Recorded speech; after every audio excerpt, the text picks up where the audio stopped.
I've seen a lot of live shows this holiday season, and I'm here to tell you which ones I think are worth your time and which ones aren't. Hey friends, it's Sammy back with another episode of the Daily Dash. That's right, it's everything you need to know from around the world and in my life, straight from my car dashboard to yours. Today is Monday, December 12th, 2022. Let me tell you what you need to know so you're in the know wherever you are, whatever you are doing. There was a successful NASA, I think it was Artemis, went around the moon and landed safely in the Pacific Ocean, although those words seem weird to me. Golden Globe nominations were announced. It's National Gingerbread House Day, something like that. What else happened? Why do I always forget the third news story? Something else happened. You can find it below.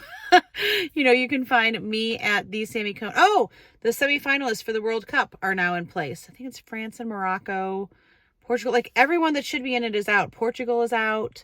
England is out. I think Brazil got knocked out. It's crazy. So yeah, but if you need any of the details, it's below. Find me at the Sammy Cone on Twitter and Instagram, sammycone.com, and on YouTube. Right now, shout out to Tate. I know I haven't been on the dash a lot, and it's funny who tells me that they miss it when they don't see it. But I'm here. It's just been a busy holiday season, and I feel like I've been out like every night for the past week. So I wanted to give you a lowdown on some of the shows, which I think most of them are, no, not all of them are national. But, if you're in Nashville, if you're touring, coming here, whatever it is, let me give you some insights on some of the shows that I've had the pleasure to be able to see. First of all, Nashville's Nutcracker. Yes, it is Nashville's Nutcracker, put on by the Nashville Ballet. It takes us back like circa 1800.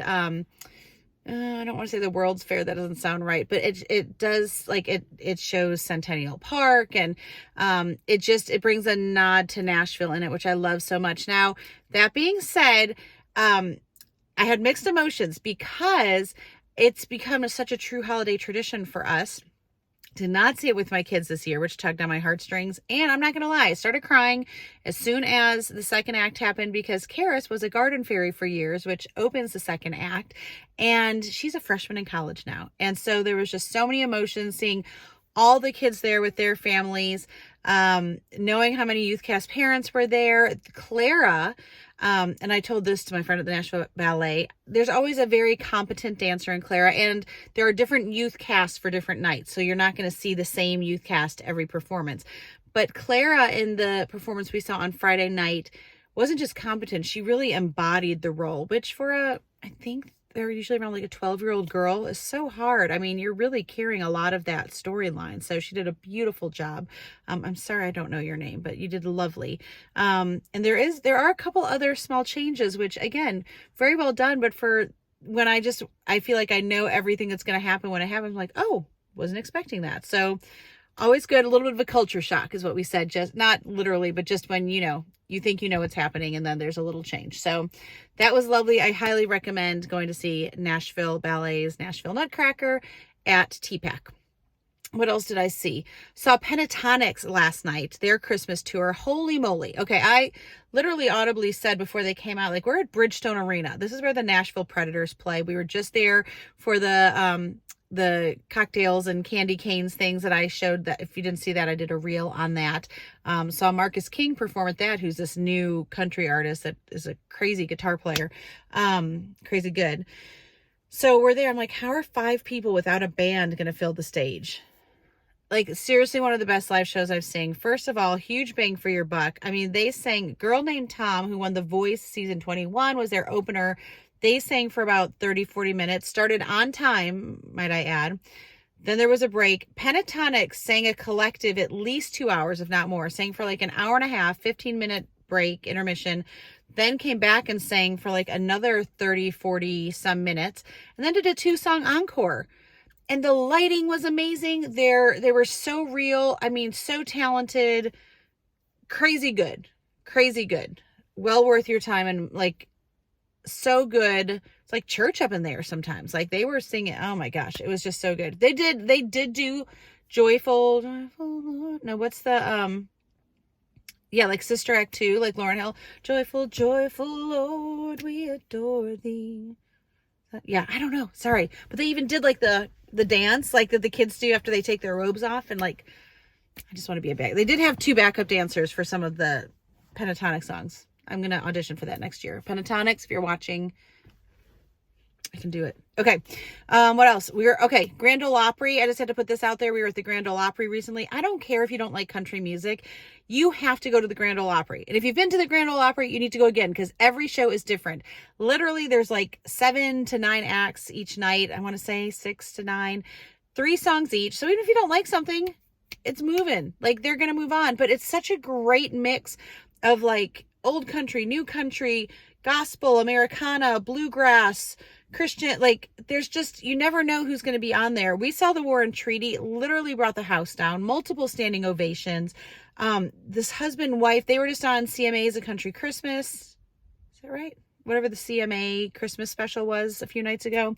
Husband wife duo, incredible. Michael and Tanya, like so good. So shout out for the Grand Ole Opry. And I can't believe I'm going to forget the last. Oh, Lauren Daigle Christmas Behold a Christmas tour was at the Ryman for 3 nights. I'm not sure if she's going anywhere else. So I'm putting this out there. I don't even know if she's performing anymore this Christmas. I told someone I was going, they're like, oh, she's like the Christian Adele. And like, yes, her voice is unparalleled. She has this rasp, but she also has this soul, and this Louisiana twang to it. Powerhouse. Her now very different than Pentatonix, and maybe this is where I got a little like off. The Ryman is also, it's kind of like the mother church of country music. Like it's just an iconic venue. She had horns, like a 3-piece horn section, 3 backup singers, then percussionist, bass player, drummer. I'm sure there was a guitar in there somewhere. And then she just kind of stood in the center of the stage and sang. There weren't a lot of lights, just a backdrop. I would have liked a little more like, I mean, she moved like, but I don't know. I would have, like, her voice is incredible, can totally carry it. I just would have liked a little more movement, for lack of a better word. Does that make sense? Like, didn't expect her to do like show tunes or anything, but yeah, that's all. Maybe a little more variety in terms of like scene setting, even though I'm also not a big, like, you don't have to put on a show, but yeah, but beautiful. She sang beautifully. And yeah, gave me kind of the Harry Connick Jr. vibes with the horns. So yeah, so that's a little bit, it's just different, right? Everything is different for different people depending on what you want to experience. So if you do go to the Grand Ole Opry, make sure you go by Opryland because it's literally share a parking lot. Could you try again? Siri, I'm trying to talk here.